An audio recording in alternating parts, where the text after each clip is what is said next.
Glad you can because the mic is bad. But another round of applause for both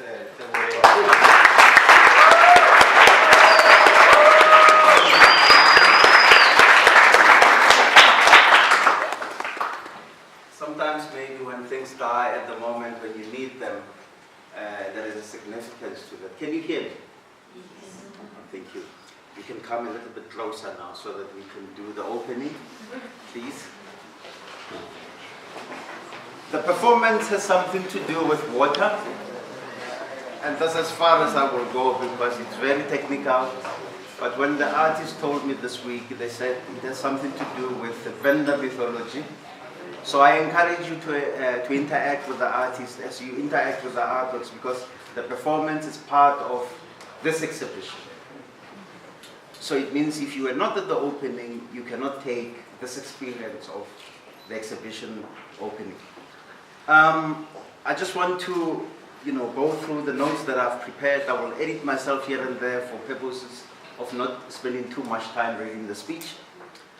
Sometime in 2003, after taking over from the duties of the education officer, Mrs. Barbara Kinghorn, I realized that the mammoth task lay ahead of me with regards to the training of the education assistants at the Pretoria Art Museum. During Mrs. Kinghorn's tenure, the education assistant came to replace, the title of the education assistant came to replace the museum volunteers. Mrs. Kinghorn saw that there was a change that was happening, and I think also at the museum we saw that there was a change happening in terms of what was called OBE, outcome-based education. I'm not sure how many of you are aware of this, but our education at that time was being transformed that if you are going to school, whatever that you're learning must be practical in the real world. And as a result, we saw in our country institutions of further education and training, which were your colleges, they were shut down. And universities started to be, the point of destination for most of our students or most of our learners. And the arts was also, in a way, affected because now the student was forced that he should not just go through, your formal training of being trained to become a sculptor or a painter. He or she had to also be involved outside of the institution. And it was at that time that most of our volunteers, the age group now dropped. It was no longer older people who were involved at the art museum. It was now younger people who were involved. That's why we ended up using the name education assistant. And also this was to accommodate learners who were visiting the museum so that when they visited the museum, it became an external classroom to what they were learning at school. Henceforth the title. And it was during this period that a group of education assistants who were volunteering at the museum said that they wanted to have an exhibition of their own. If you've been attending most of our openings, you would have heard the story so many times that maybe you're thinking this guy does not get tired of telling the story. It is because that moment when the volunteers asked to have their own exhibition, it led to today. So when you look at the exhibition that is hanging in this space, you must understand that we did not just think about this months ago. There's a legacy behind it which stretches 15 years back into the past. And it was not easy because you could not just give a student an exhibition in a formal space such as this. So the first exhibitions had to happen at our satellite gallery, which was in Centurion. And then after many years, we managed to bring the exhibition to the museum. I think as of 2000, from 2003, they were happening at the Centurion Art Gallery. And as of 2008, the exhibition came here. But the first exhibition that we had was called the Genesis exhibition. Henceforth, the title of this exhibition. After that first exhibition, the other exhibitions that we had other titles. We had the For Sale Project exhibition, which preceded the Genesis exhibition. We also had the Kutlwano Art Studio Residency Program art exhibition. And out of these few exhibitions that we had, we now started to have some of the volunteers being involved in curating exhibitions. And they proposed exhibitions that they initiated. It means they would research the artists, they would research the concept of the exhibition and so forth. And the art museum will coordinate and guide the process so that in the end you end up having an exhibition at this level. The exhibitions that came out of that were Stepping Stones exhibition, the Tshwane Legend exhibition, and of course later on the Kutlwano Art Residency program exhibitions. We saw Azai Langa and Mpongayime having an exhibition out of that program, and also later on we had Michael Silegane having an exhibition. We at one point now formalized the For Sale Project exhibition so that it could become an organization. Because now if you try to fundraise as a government institution and you're trying to fundraise from government, it's a bit of a difficulty. So we ended up making that a non-profit company, and it became now independent. Now as a result, one was faced with a challenge when I was working with the current volunteers. Now what do you do with them? Because they also have to have opportunities. And we thought of rebooting the Genesis exhibition. So the exhibition that you see here features 8 artists from our volunteer group. And it's an exhibition that tackles issues of spirituality, social issues. You will see there's an artwork behind me which deals with water. We know water is becoming a challenge in our country at the moment. There is also work that are in traditional medium, but not so many of them. You will see that the artists have tried to experiment a little bit. There is also photography, and by experimentation, if you look at Poka's work just behind you on your right hand side at the back there, even the framing itself, you'll see that the artist is also thinking about the presentation of the artwork. There are other artworks, for example, your acrylics, which are on your right, they try to push the medium to another level, especially if you see the work of Kutlwano. And then there is photography, which also is featured both with the work of Lesedi Ledwaba as well as Lerato Lodi. It is a varied exhibition, and we hope that you will enjoy this exhibition. But before I declare the exhibition open, I just want to congratulate the artists who responded to the call to have this exhibition in January this year. I want to congratulate you, and I would like to ask our visitors just to give them a round of applause for achieving this.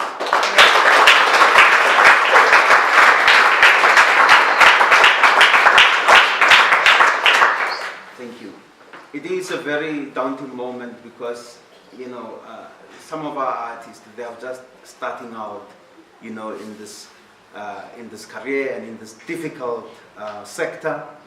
And I hope that in years to come, they will find their way back. Because to start your career at the art museum as an artist, and later as a mature artist, more mature than you are mature. I'm not saying you're immature. When you come back, it means now it validates that the opportunity that you got in 2018 was important for your career.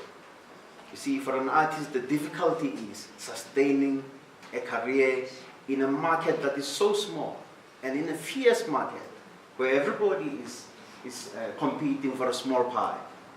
And I would like to wish you well in finding your way back to the art museum in years to come.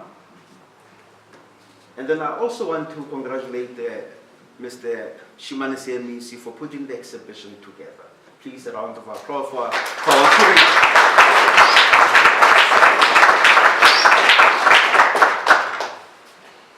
Specifically also, I would like to thank the Art Museum, especially our functional head, Mr. Derek, for allowing us to do this.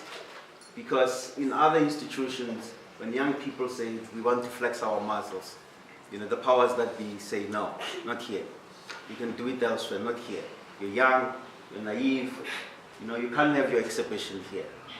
Derek, I want to thank you personally for allowing us over the past 15 years to have these exhibitions. Amongst us today, some of our colleagues are curators because of these exhibitions. Some of our colleagues who are here, they are professional artists because of these exhibitions. The challenges that museum faces today, the world over, is to transform and be relevant to the society they seem to serve. I say seem, because museum tend to have this thing of, you cannot enter into the space because you don't have the sophistication. And I think that the angle that we have taken over the past 15 years, has challenged this idea that museums are formalized. So in a way, the art museum is both formalized and, you can say semi-formalized.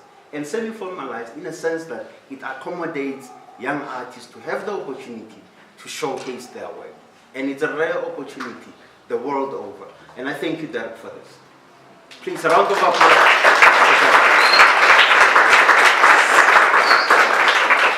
I know you don't know him, but he is around. You will see him. If you look carefully, you will see that.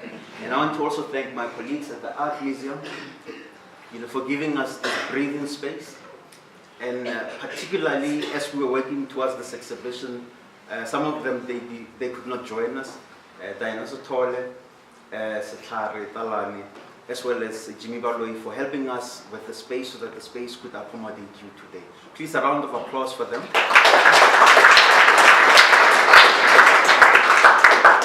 And I also want to thank Michelle Potts, who encouraged that we ended up having a social platform for the exhibition. We live in a world where you must just be present all the time. It doesn't matter whether you value your privacy, this world just pulls you in, and it's something that you need to respond to. I want to thank you, Michelle. I know you'll be leaving the country soon.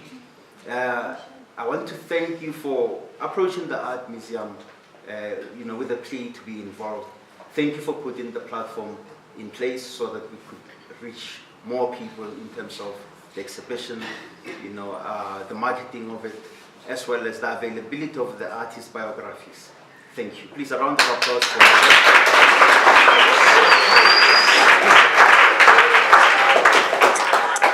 I'm finishing now. I want to thank you. I've asked the artist by Monday that, look, please bring your family along with you. One of the problems that we create within the art fraternity is that as we practice, we don't involve our family. An artist's journey becomes lonely, even lonelier. Because when you have an exhibition, none of your family members are there. So it becomes important that your brother or your father or your mother, even your neighbor, that when you're involved in an exhibition, you bring them along. This is how you become important and then you are celebrated by your family.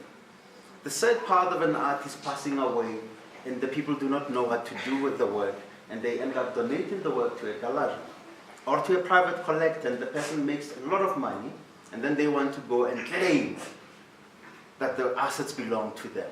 We have to reverse it, and we can only reverse it when we recognize that an artist, even though he does not bring a lot of income into our family's purse, he is still our family member. I want you to clap hands for yourself for coming today.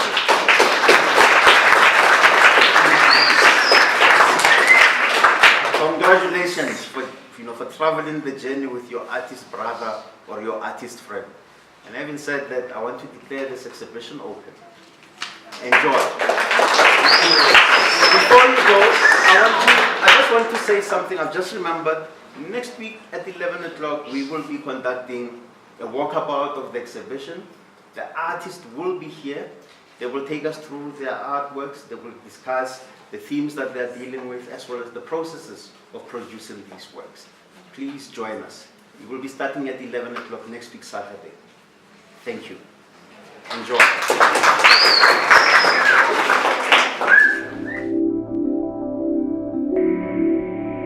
It's coming.